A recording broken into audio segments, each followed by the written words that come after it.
Assalamualaikum warahmatullahi wabarakatuh. Selamat malam warga Nusa Tenggara Barat yang tercinta. Jumpa lagi kita pada malam hari ini dalam update COVID-19 Nusa Tenggara Barat. Perjumpaan kita di malam hari ini kita awali dengan membicarakan tentang istilah daerah bebas COVID, daerah penularan terkendali, dan daerah penularan tidak terkendali. Banyak orang beranggapan bahwa kalau sudah tidak ada kasus di daerahnya, maka daerah itu dinyatakan sebagai daerah bebas COVID. Tetapi sebenarnya tidak demikian. Ada 7 parameter yang kami pakai untuk menilai status suatu daerah. Pertama adalah transmisi lokal dalam 14 hari terakhir. Suatu daerah bisa dinyatakan bebas kalau sudah terpenuhi 7 unsur ini. Pertama, tidak ada transmisi lokal dalam 14 hari.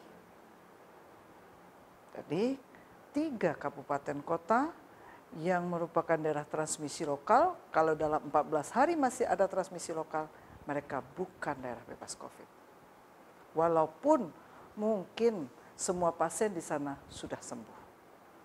Kedua, tidak ada pasien baru dalam 14 hari terakhir. Kenapa 14 hari? Karena kita menghitung masa inkubasi. Artinya proses seseorang menjadi pasien yang positif itu kita hitung dengan masa inkubasi yang 14 hari. Ketiga, penanganan kasus positif di daerah. Kalau kita melihat untuk NTB, alhamdulillah penanganan kasus positif baik. Kita punya 19 rumah sakit rujukan dan 1 rumah sakit darurat di provinsi, 2 rumah sakit darurat di Sumbawa, dan 2 rumah sakit darurat di Pulau Lombok. Artinya isolasi dari pasien-pasien yang positif, insya Allah tidak ada istilah tidak mendapat tempat. Ketiga, selain penanganan kasus positif, kita juga melihat bagaimana penanganan populasi berisiko. Kita kenal PPTG, pelaku perjalanan tanpa gejala, OTG, orang tanpa gejala, ODP, orang dalam pemantauan, PDP, pasien dalam pengawasan.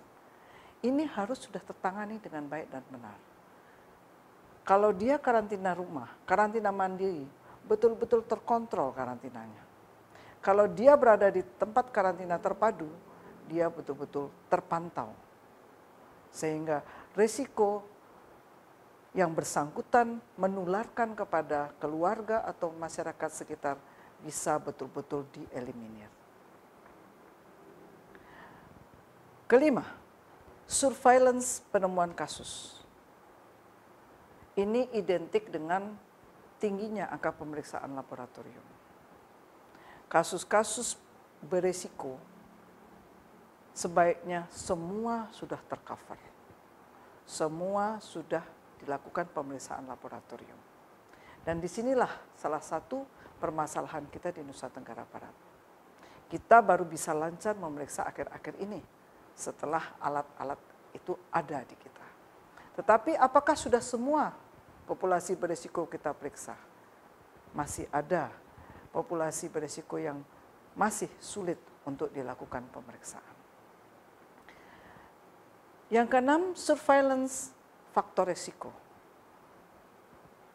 Setiap hari saya mengumumkan tentang OTG, penambahan OTG. Itulah salah satu bentuk surveillance faktor risiko.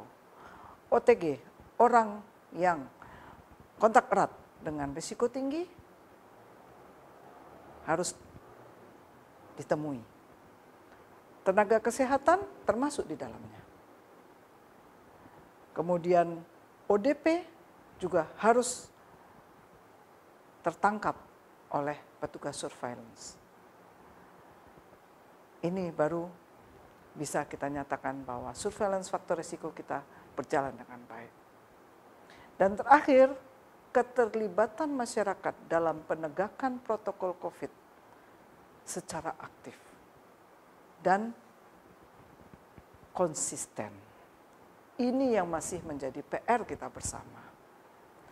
Bapak Ibu mungkin sempat menyaksikan foto-foto video yang viral tentang masyarakat yang berjubel membeli baju lebaran dengan mengabaikan protokol COVID, physical distancing, tidak memakai masker di pasar ataupun di toko.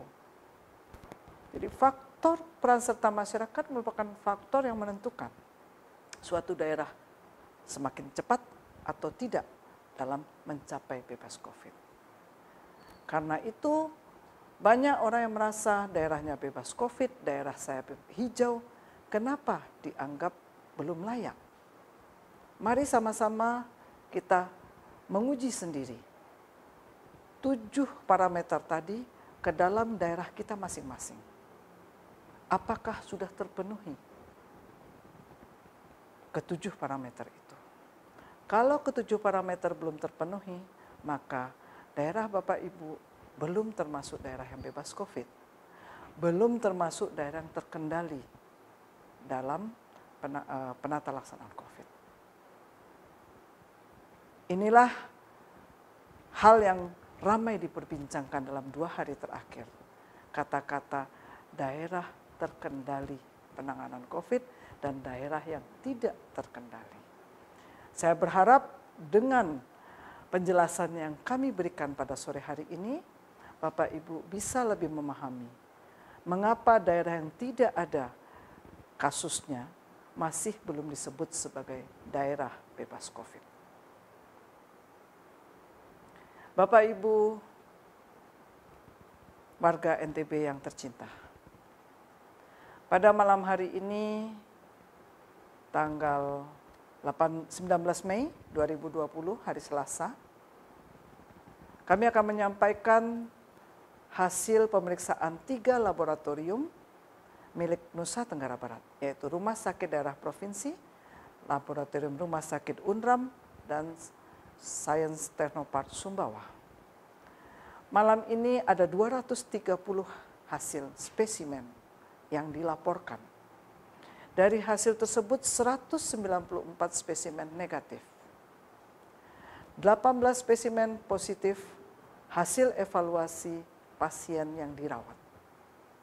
Dan pada hari ini agak berbeda dengan hari-hari yang lalu, di mana penambahan kasus positif baru selalu di bawah 10, pada hari ini kita menemukan 18 kasus positif baru yang berasal 6 orang dari Kota Mataram, dari Lombok Barat 6 orang, dari Lombok Timur 2 orang, dari Lombok Utara 1 orang, dan dari Sumbawa Barat 3 orang. Sehingga dengan bertambahnya 18 orang ini, jumlah kumulatif kasus COVID-19 yang positif adalah 392 orang. Dan juga berbeda dengan hari-hari yang lalu, di mana angka pasien yang sembuh jauh di atas pasien yang positif. Pada hari ini kita mendapatkan laporan 8 orang pasien telah sembuh. 2 orang dari Kota Mataram, 3 orang dari Lombok Barat, 2 orang dari Lombok Tengah, dan 1 orang dari Sumbawa.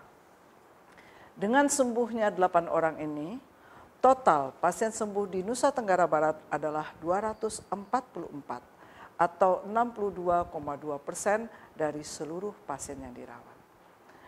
Sementara kasus meninggal, alhamdulillah tidak ada penambahan, tetap 7 orang atau 1,7% dari seluruh kasus yang ada. Dengan 244 orang pasien sembuh, maka saat ini pasien yang masih dalam perawatan adalah sejumlah 141 orang. Ada catatan khusus dari 18 pasien yang positif baru, yaitu terjadi reinfeksi atau terinfeksi kembali satu pasien yang sudah dinyatakan sembuh pada tanggal 10 Mei yang lalu. Pasien anak kita pulangkan pada tanggal 10 Mei yang lalu, sehari ini masuk bersama ibunya sebagai pasien baru. Jadi kita melihat bahwa faktor penularan kontak erat yang dekat itu sangat berpengaruh. Saat pasien pulang dari perawatan, ibu masih negatif. Tetapi ketika ibu diperiksa positif, pasien kita periksa kembali, ternyata reinfeksi menjadi positif kembali. Jadi sesuai dengan apa yang selalu diingatkan bahwa pasien yang sudah dinyatakan sembuh dan pulang harus diisolasi mandiri di rumah selama 14 hari. Karena resiko reinfeksi masih sangat besar pada pasien-pasien yang baru sembuh. Dan kita tahu bahwa pada pasien yang baru sembuh, belum semua virus keluar dari tubuhnya. Dia mungkin tidak akan menulari orang lain. Tetapi karena masih ada virus di dalam tubuhnya, dengan penambahan virus baru dari luar, dia akan mudah terjadi reinfeksi. Warga NTB yang tercinta, hari ini ada 57 orang tambahan OTG dari hasil tracing kontak teman-teman di lapangan. Di mana sampai hari ini ada 5.074 orang OTG yang telah ditemukan dan 1.964 orang masih dalam pengawasan. Mohon Bapak Ibu dan masyarakat lingkungan sekitar yang ada OTG sedang isolasi mandiri atau berada di karantina terpadu, mohon disupport, mohon dibantu agar OTG ini tetap bisa berada di tempat karantina sesuai dengan apa yang kita harapkan. Pada hari ini juga ada sejumlah 896 orang pasien dalam pengawasan, di mana 385 masih berada di rumah sakit dan di karantina terpadu, dan 513 orang sudah dinyatakan bebas pengawasan. Dari Februari sampai hari ini, pasien orang dalam pemantauan tercatat 5.399 orang. Yang masih dalam pemantauan 229 orang, yang sudah selesai pemantauan 5.170 orang. Bapak dan Ibu yang kami cintai, hari ini di malam ke-27 Ramadan menjelang Idul Fitri, mari kita tetap bersama-sama menegakkan salah satu ibadah kita, yaitu mencegah penyakit menular dengan melaksanakan protokol COVID dengan baik, yaitu mencuci tangan pakai sabun di bawah air mengalir 20-40 detik, tetap memakai masker, kemudian menjaga jarak atau physical distancing, serta meminimalisir keluar rumah apabila memang tidak diperlukan. Terkait dengan keberadaan Idul Fitri, kami menghimbau masyarakat agar mengikuti himbauan pemerintah dan Majelis Ulama Indonesia dalam pelaksanaan sholat Idul Fitri. Mari kita istiqomah menjalani hari-hari yang berat ini. Semoga Allah SWT cepat mengangkat pandemi COVID-19 dari Nusa Tenggara Barat. Wabillahi taufik wal hidayah. Wassalamualaikum warahmatullahi wabarakatuh. Salam sehat Indonesia.